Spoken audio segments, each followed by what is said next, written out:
semuanya, kali ini saya sedang berada di Plaza Maria yang berada di Jalan Posarang, Kecamatan Semen, Kabupaten Kediri. Yuk ikuti aku ke dalam.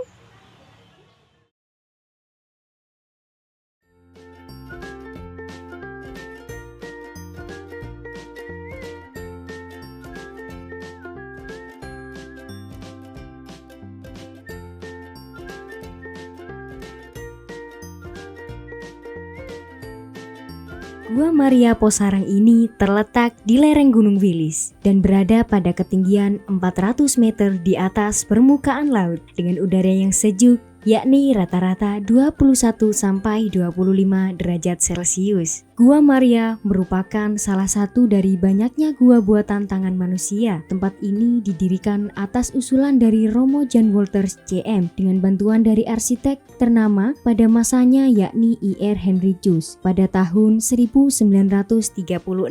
Romo Jan Wolters merupakan seorang misionaris yang tertarik dan menghormati adat budaya Jawa. Kemudian akhirnya Romo Jan Wolters membuat Gua Maria ini bergaya dengan model Majapahit yang dikombinasikan dengan gaya-gaya dari tempat-tempat lain. Setelah tahun 1936, Gua Maria ini mengalami beberapa kali renovasi, yakni pada tahun 1997 yang dilakukan oleh PT Gudang Garam dan akhirnya diresmikan pada tahun 2000.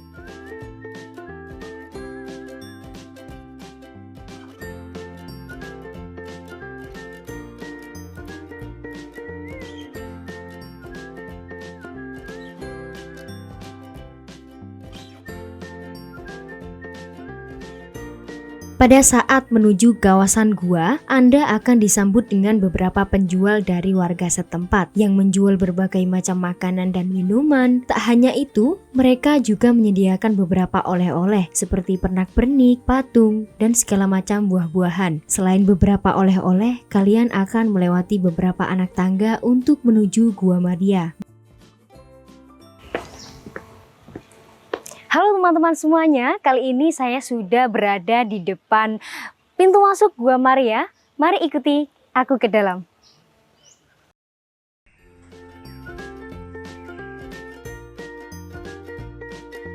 Dalam Gua Maria ini terdapat replika patung Bunda Maria dengan ketinggian 4 meter. Patung ini juga memiliki kesamaan dengan patung yang ada di Paris dengan ketinggian yang berbeda yakni 1,75 meter. Untuk ketinggian dari Gua Maria ini mencapai 18 meter. Dalam Gua Maria ini terdapat juga air suci yang bisa diminum. Dengan beberapa keran, pengunjung bisa minum air secara bergantian.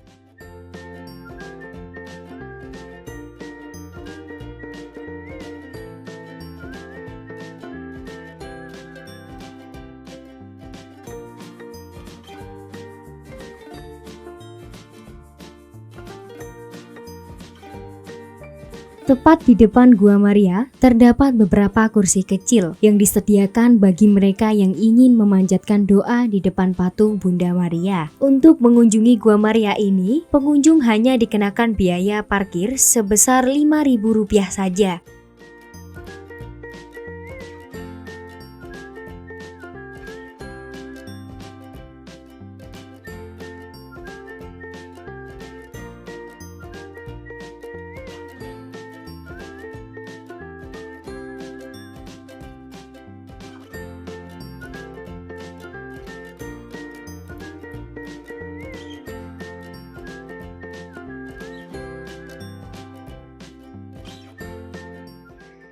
Selanjutnya ada stasi yang dimulai dari stasi 1, Jalan Salib yang memperlihatkan saat Yesus dijatuhi hukuman mati di rumah Pilatus. Kemudian ada stasi 2 dan stasi 3 yang memperlihatkan saat Yesus jatuh untuk pertama kali setelah dipaksa memanggul salib yang berat melewati jalanan Yerusalem menuju Golgota. Peristiwa ini kemudian dinamakan dengan Via Dolorosa yang memiliki arti jalan duka atau jalan salib.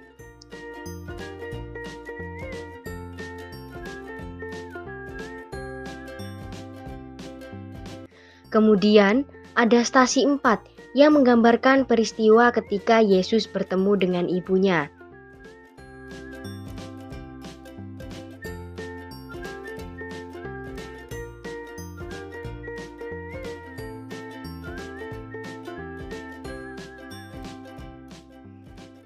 Selanjutnya stasi 5 yakni melihatkan Yesus ditolong oleh Simon dan Kirene. Yesus saat itu sedang sangat letih dan lemah. Padahal tempat yang dituju masih sangat jauh. Kemudian para serdadu menahan seorang yang bernama Simon dan Kirene yang baru datang dari luar kota, lalu diletakkan salib Yesus di atas bahunya supaya dipikulnya sambil mengikuti Yesus. Lalu stasi 6 menunjukkan wajah Yesus diusap oleh Veronica. Wajah Yesus saat itu kotor oleh darah, keringat dan debu. Semarak dan ketampanan wajahnya terasa sirna.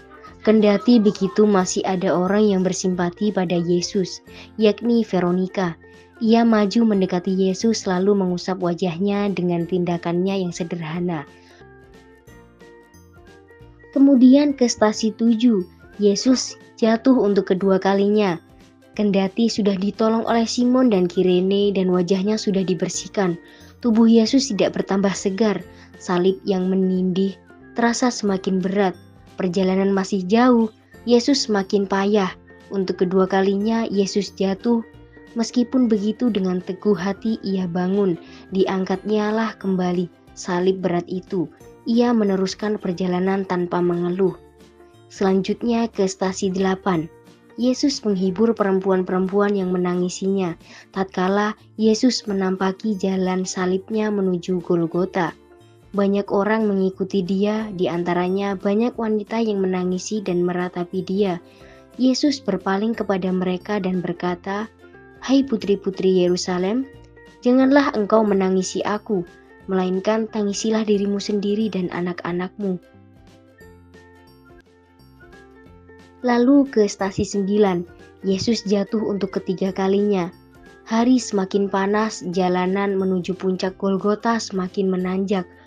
Tubuh Yesus yang semakin lemah dan mampu menahan beban salib yang berat. Untuk ketiga kalinya Yesus jatuh, tubuhnya terbanting di tanah yang berbatu-batu. Darah kembali mengucur dari luka-lukanya dengan sisa tenaganya. Yesus berusaha bangun. Yesus mau menyelesaikan perjalanan sampai ke puncak Golgota. Cintanya kepada manusia dan ketaatan kepada kehendak Bapaknya memberikan kekuatan yang begitu besar kepada Yesus. Kemudian di stasi 10, pakaian Yesus ditinggalkan. Sesampai di puncak Golgota, para prajurit meninggalkan pakaian Yesus dengan paksa. Mereka mengambil pakaian Yesus, lalu membaginya menjadi 4 bagian. Untuk tiap-tiap prajurit 1 bagian, demikian juga jubahnya mereka ambil. Jubah itu tidak berjahit, dari atas sampai ke bawah hanya 1 tenunan. Karena itu mereka berkata seorang kepada yang lain. Selanjutnya di stasi 11, setelah pakaian ditinggalkan, kemudian Yesus disalibkan. Yesus disalib di tempat yang bernama Golgota, yang berarti tempat tengkorak. Para serdadu memberikan anggur bercampur mur kepada Yesus. Tetapi Yesus menolaknya, kemudian mereka menyalib dia.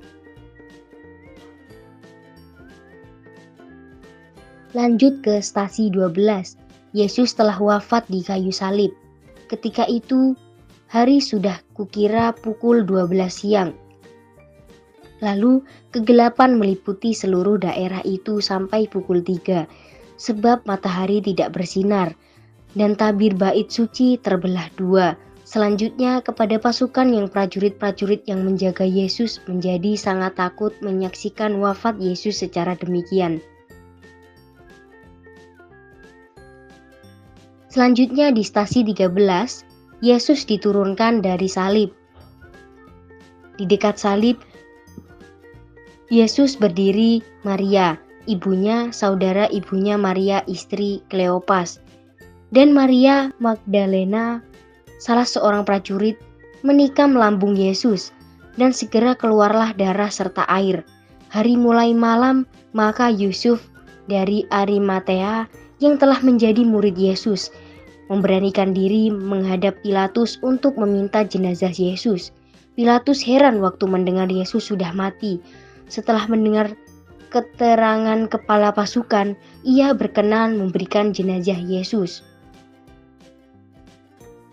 Terakhir di stasi 14, Yesus kemudian dimakamkan.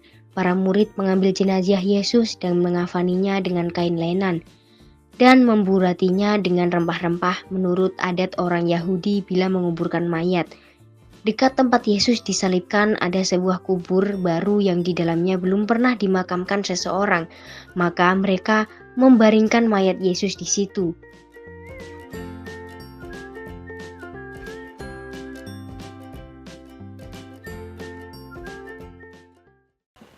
Oke teman-teman semuanya, itu tadi seputar perjalanan kita di dalam Gua Maria. Kami segenap kru pamit undur diri dan sampai jumpa.